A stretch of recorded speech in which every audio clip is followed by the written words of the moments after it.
Welcome back, my kings and queens. It's your girl Precious again.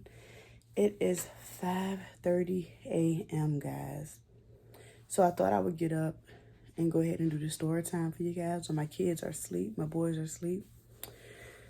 And so this is the story time of the ending of my first story time. Well, not even the ending, because of course it continues the years on. So where I stopped at is when I made it to the hospital. So once I made it to the hospital, I started to get my contractions. They were bad, but they were mainly in my back. I didn't really have any more stomach contractions other than being in the car.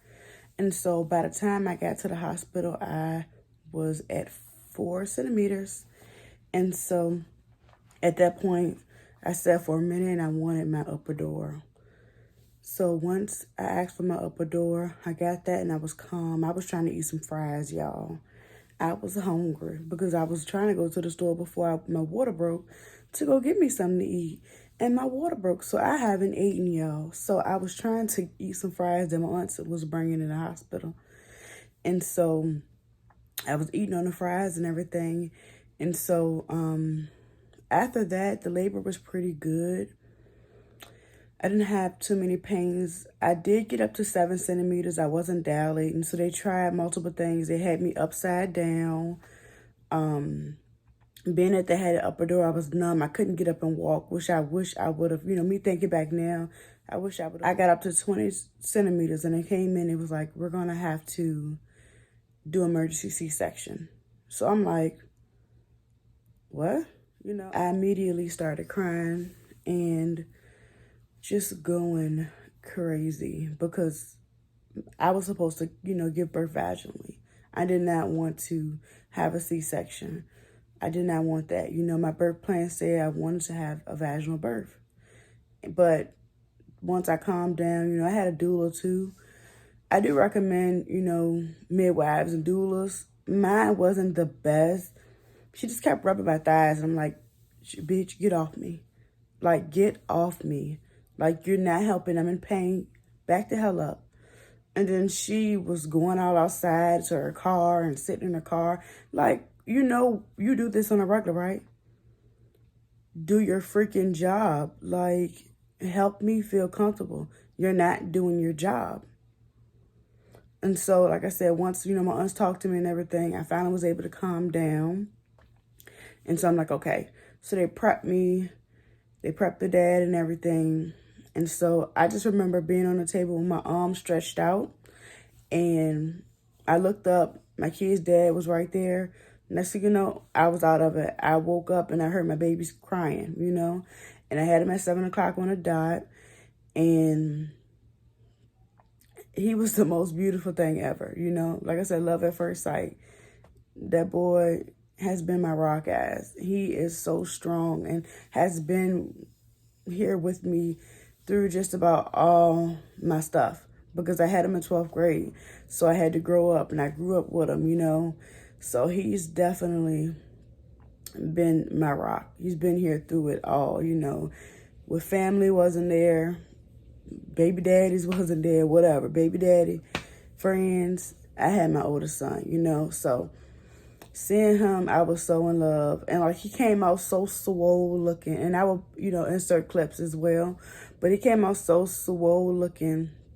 It was ridiculous, And so he was 8 pounds, 4 ounces, and 21 inches long, y'all. And I was like, oh, thank God I didn't have to push that out, I would have been so scared. But I do know we have some young girls that do so. They get them babies out. That's what our body's supposed to do. Mine didn't, I just couldn't do it because I had to put my baby first, We can't be selfish all the time. So, I put my baby first and he came and he was safe. And so his head was so cone-shaped though, y'all. It was cone-shaped, and that's why I had to shape it. And I'm shaping his head the whole time I'm in the hospital. And so when I get home from the hospital, it's crazy because when I got home from the hospital, I wanted to go to my job. I wanted some food. So I went to my job, and I seen my manager at the time, and I showed him my son and everything. And he was, congratulating me. He had just had a baby himself, which is crazy. So, no, he was about to have a baby. I'm sorry. He was about to have a baby himself. And so once I got home, I was okay. I was content for that first day. But as the weeks went on after birth, my postpartum set in, y'all. That postpartum is so bad for me. I would sit in my aunt's living room, y'all, and I'm trying not to get, try not to cry, because that's not me. But I would sit in my aunt's living room, and I would cry. I would cry every day, y'all. I would cry every single day. And my postpartum was towards my aunt. I, literally could not stand my aunt. And she don't even know. Like, my mom came, she talked to me and everything. But for whatever reason, my postpartum, I could not stand my aunt. Like, I used to cry every single day and say, I don't want to be here anymore, but not saying death, but in this household. But it's previously childhood things that I've been through that would explain probably why I felt that way towards her. But I didn't want to be in her household no more, y'all. So I used to cry every day to my mom, like, I don't want to be here no more. I don't want to be here no more. Like, please, take me, And so finally, I want to say my son maybe could have been a month old. And my mom came and got me. So I stayed with my mom. And she helped me, y'all. She helped me heal my C-section. It was so bad. Back then in 2012, they hit the staples and the stitches on the inside.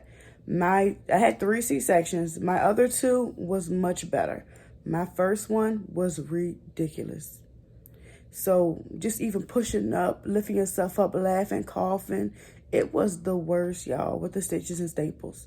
So my mom was my rock. She helped me heal. Thank God I didn't get too emotional. It got a little worried, y'all. I ain't want to cry in front of y'all. But it was so bad. But once I got to my mom's house, it was better. Like, I got the help that I needed. I guess my aunt wasn't supportive enough, But then again, I wasn't her child either.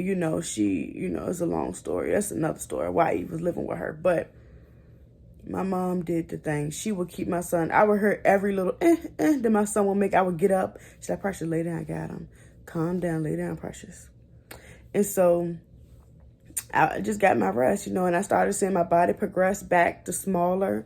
Y'all, I got back down fine. I'm going to insert a clip, too, of the pregnancy, and then after. Oh, I was fine. I was back fine, y'all, after I started, walking and stuff. And, y'all, the first time that I was able to walk without the big belly, my legs was wobbling. They was wobbling so bad. It was ridiculous. But as time went on, 3 months, I graduated. My son was 3 months. I graduated high school. And so, like I said, I still worked. At this point, once I graduated, I was able to work morning time. And, I ended up getting a promotion in my job. That's another part. But I ended up getting a promotion in my job and everything. Because, like I said, once I do my job, I'm going to I'm going to master that. And that's just what I like to do. But, yeah, as time went on, I had my son's first birthday. He had a house party. And then the second one was at Chuck E. Cheese. I spent $140 on his cake, which it may not be had a son. But to me, when we didn't even eat it, it was ridiculous, y'all. But he just blossomed and grew up and was just so smart, y'all. The potty training was so easy with him. I used to just bribe him and sit him on the toilet. He used to cry, but he has truly been a blessing, y'all. Like, I know I keep looking over there, but I'm looking at this light, making sure it don't fall over. My kids always mess up with something in their room. One of them in my room and 2 in the living room. They just, I don't know. They think they supposed to just fall asleep wherever, and I'm going to leave them too before they wake back up. But yeah, so it's been a blessing, y'all. And I hope this story time was helpful and understanding of my first one. Just wanted to get up and I said, let me just go ahead and get the story time out for you guys. So don't forget to like, comment, and subscribe. Let me know what other ideas you guys have for me. And don't forget to come on back. And I do see a lot of y'all watching my videos that's not subscribed. I will have so many more subscribers, guys. Come on over. We're trying to get some inspiration to these young ladies and men that are going through things. I can also talk about dealing with your baby mama and your baby daddy. I've learned a lot in my life, y'all. I've grown up and matured so much. it still amazed me. Now, I was not saying that I was a bad person, but you know, when you're immature, you do things. Now I try to go about the right way of everything, y'all. I try not to do certain stuff, you know, hurt people's feelings or just do any of that. I try to be the right way. Of course, everybody's heart is not like your heart, but it's okay to be that way. I know that's off subject, but I just wanted to let you guys know it's okay to love people and to treat them kind. They don't have to do the same thing for you. They don't have to answer right now, but they'll have to answer to somebody, y'all. Until later, bye.